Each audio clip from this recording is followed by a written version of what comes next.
B2 First, Reading and Use of English, Part 6, Gapped Text. Do you want to practice for it? Today, let's look into an FC sample test provided by Cambridge. But first, make sure to subscribe to this channel. Are you already subscribed? So, let's go!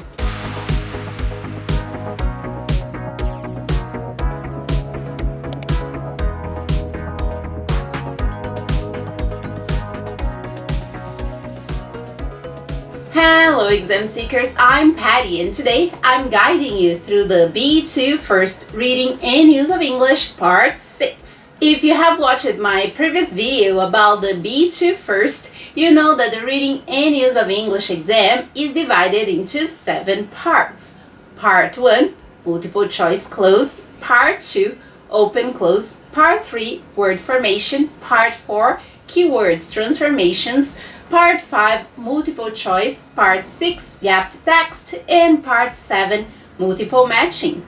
I've already made videos about the 4 Use of English parts of this exam, that is Part 1, Multiple Choice Cloze, Part 2, Open Close, Part 3, Word Formation, and Part 4, Keyword Transformations, which are focused on assessing your knowledge in relation to vocabulary and grammar. So make sure you check them out. And I also talked about Part 5, Multiple Choice, the first reading comprehension task. Today, we are looking into the second reading comprehension task. That's Part 6, Gapped Text. Before I go over the tips for Part 6, remember that Part 6, Gapped Text, consists of a text with sentences removed, and your job is to put them in the correct place. Just like Part 5, this activity accounts for 2 marks for every correct answer. Therefore, since there are 6 gaps, you can score up to 12 marks here. So, it may be a good idea to save some extra time to do this exercise. Also, even though there are 6 gaps, the exercise provides 7 sentences. Thus, there is one you will not need. Now, some tips. Since this exercise focuses on understanding the structure and development of texts, something I'm used to doing when studying for this part of the exam or when giving it to my students is to get an article, for instance, and remove some parts of its paragraph. Then I try to put the parts back into the correct gaps according to the flow, what I think makes more sense. I should say that this is one of the parts I struggle with the most. I promise, this is the hardest one. Therefore, I practice it even more than the other parts. Different from Part 5, Multiple Choice, when it's better to read the questions first before delving into the text, for Part 6, Gapped Text, you should read the text thoroughly, somehow ignoring the gaps so you can have a broader idea of the text. Doing so will make it easier to find the most relevant extract for each gap. Also, when you need to match the sentences, focus on the paragraph's previous and following sentence. Which words end the sentence before the gap? And which words start the following sentence?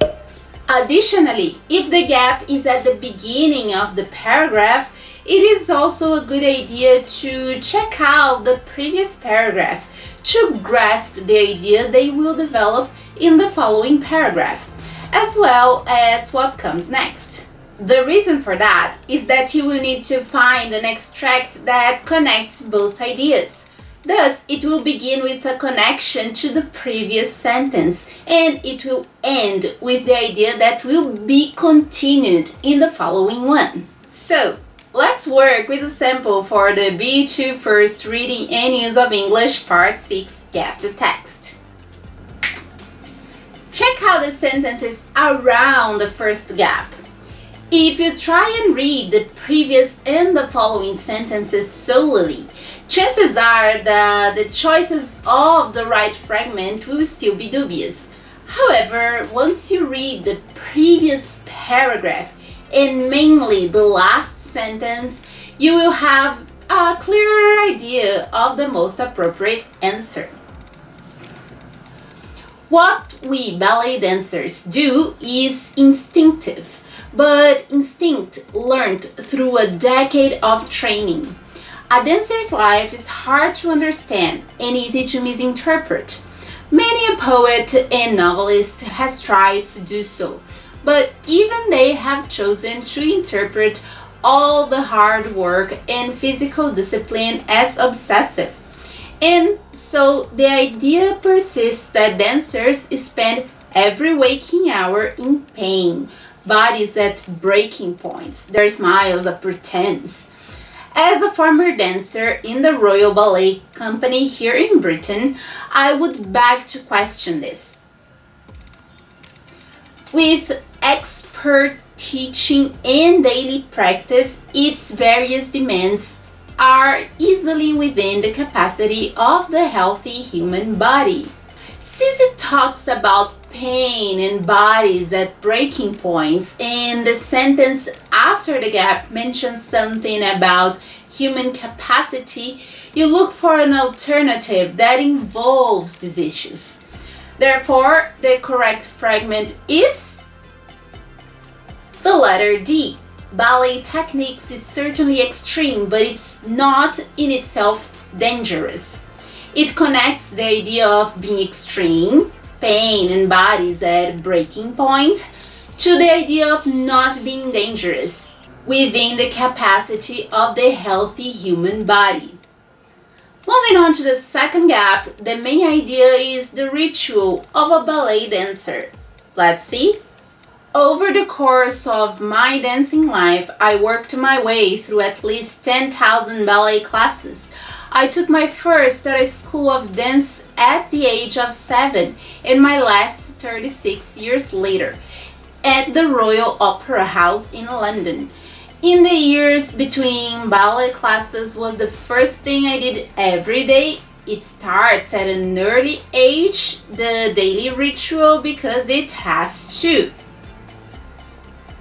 But for a ballet dancer in particular, this lengthy period has to come before the effects of adolescence set in, while maximum flexibility can still be achieved. The sentence before the gap talks about this routine and the need for it to start early. Then the following one talks about an extended period, a lengthy period, and also mentions flexibility, which is a physical aspect. The fragment that connects both sentences would be the one in the letter G. That's right. It takes at least a decade of high-quality regular practice to become an expert in any physical discipline, which suggests regular practice, the daily ritual, and highlights the time taken to become an expert in any physical discipline, lengthy time and flexibility. Did you get the idea of how to tackle this part of the exam? Well, it's your turn to try. Now, pause the video, go back and try to finish the task, and try to use the strategies mentioned in this video. Alright? So I hope that they help you and make it easier to match the sentences to the gap. After finishing, check the answers at the end of the video. So you go there and check the answers. Also, don't forget to comment in the comment section and tell me if you scored them all, if it was difficult or if it was easy, so I can bring you some extra tips to help you on this exam. Alright? Well, I hope you have enjoyed it and that the samples help to understand how this part of the exam works. If you have questions or you want to share some of your thoughts, as I mentioned, comment in the comment section below. Don't forget to go to the description to get your sample. You can pause the video and come back, or go to the description and get the text, the blog post I made. Alright? Well, I hope that this content was useful for you, and if you want more content like this, make sure you subscribe to this channel. Also, don't forget to like and share this video with the others so that more and more people can get this content. Okay? Well, that's it for today. Thanks for watching me, and see you next time. Remember that knowledge is never enough. Bye bye.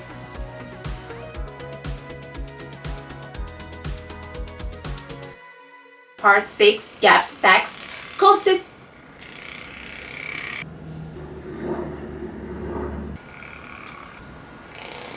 I had forgotten what was it like to record in such a place.